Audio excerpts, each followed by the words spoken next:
I ended up losing my kids again. Again, okay? I lost them again.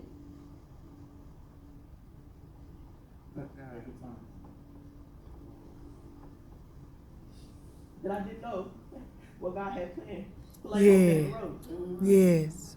So it's like, well, my kids are in good homes, you know, they're not struggling, they're safe, you know, they don't have to worry about dealing with my inconsistency.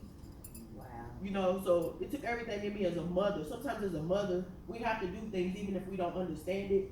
We have to do what's best for our children sometimes. And That's it may right. hurt, but sometimes you gotta do what you gotta do, and that's what I had to do. I had to go to my social worker and I had to tell her, look, I've been fighting y'all for 12 years. I can get my kids back, y'all come take them again. Get my kids back, y'all come take them again. And I'm like, maybe they are better off where they are. Do y'all not know how much pain that was?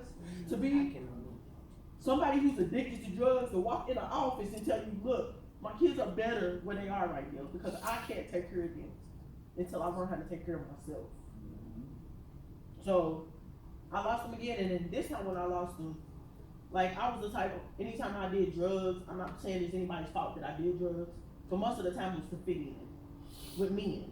Like I said, men was my addiction before drugs, before alcohol, before anything. A man was my very first addiction, which I know the story, so that's why.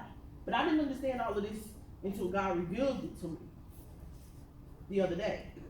So like that was my very first drug, and so y'all bear with me. Yes. So like I said, I went and I told him, you know, I couldn't do it anymore. I fought out 12 years. I'm done. You know, and then I was like, you know what, I ain't gonna worry about it because when my kids turn 18, they gonna come back looking for their mama because I was never a bad mother. You know, I always make sure my kids had it enough I didn't have. If it was cause for me not to eat, for my children to have something to eat, I would go without food to eat. Whatever it took for my kids is what I did for my kids. So I remember my social worker saying, well, maybe you should have signed up for welfare and food stamps. Maybe you wouldn't be in the situation you in. I'm like, well, that ain't nothing nice to say to somebody who's trying to do it on her own. It's like, I felt like it's not nobody else's responsibility with their tax money and stuff to take care of my kids because I laid down and had those children. So, like, I was like, looking at her like, are you serious? You know, and my kids, like, they knew how good of a mother I was, so it was tearing them up every time they placed them back in my life and they came and dragged them back out, you know? And so I was like, you know, I ain't worried about it. 18, they coming back to me. So I'm gonna tell y'all about one more thing and then I'm gonna let him go ahead and tell his testimony. So I had this out-of-body experience back in 2017. And I had someone leave something in my ashtray and I smoked it and it was synthetic marijuana.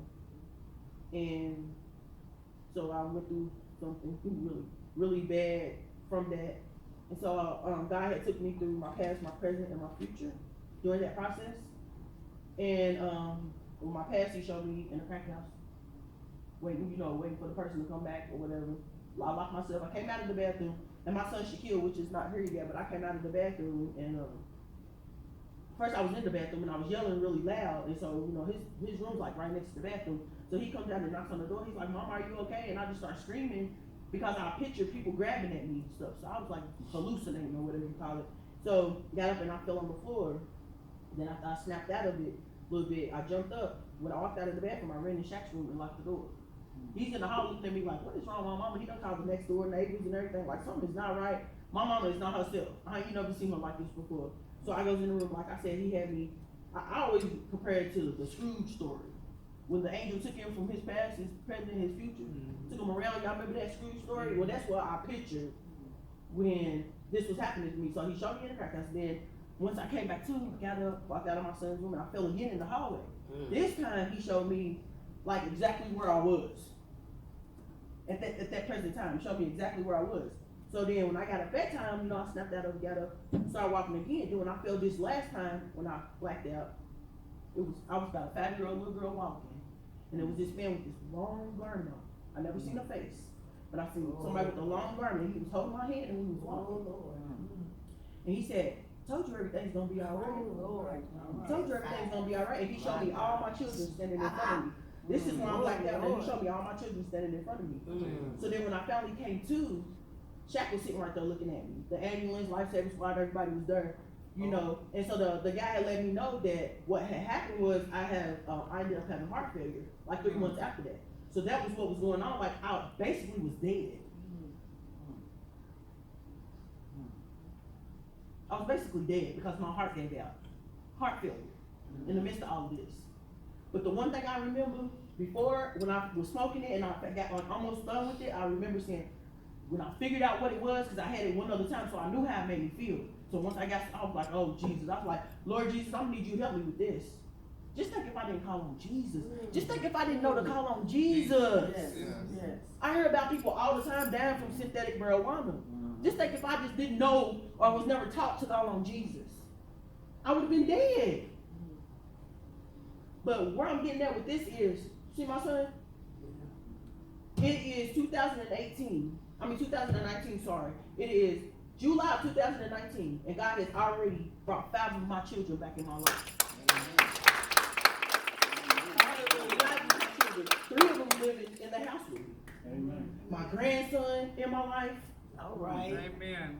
So you know, nobody can tell me that experience that I had that day, God was assuring me, all you got to do is do what's right by me, and I will do everything else. Trust me. Take a leap of faith. Trust me. Step out on faith and allow me to show you my power and what I can do, so I can use your life as a testimony. That's right. Your life, so people can see. Because you know those three boys that I have in wheelchairs, I don't know which one it is, but one of them are gonna walk, if not all of them. That's right. That's right. They're gonna walk. And you know why? Because as mothers, we have to get in that word, dig in that word, find scripture that suits their situation. God gave me the scripture about the bones, the dry bones. Yes. And He gave me the thing about God. He'll give you specific instructions. Yes. So He gave me that, and He told me every day I want you to anoint your children's arms and legs. From 1 through 6, you recite that.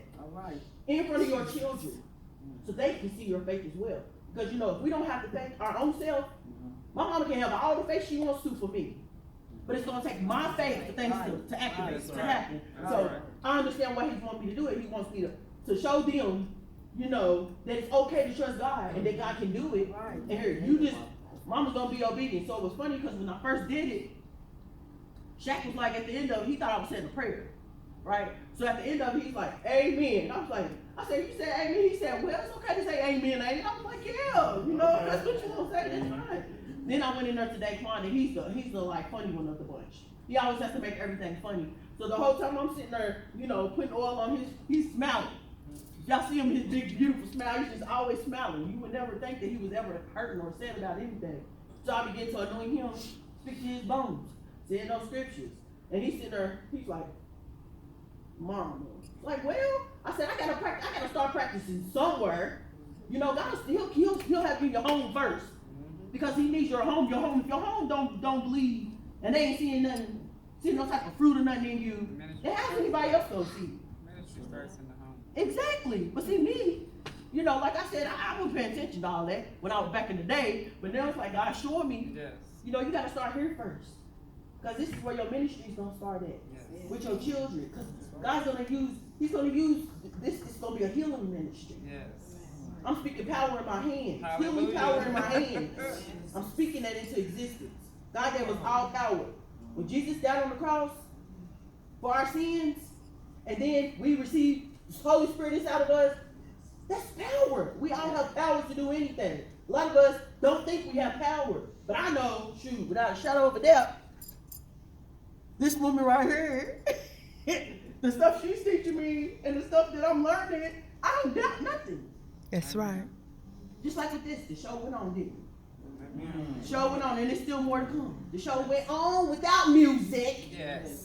Because God said it's to go on.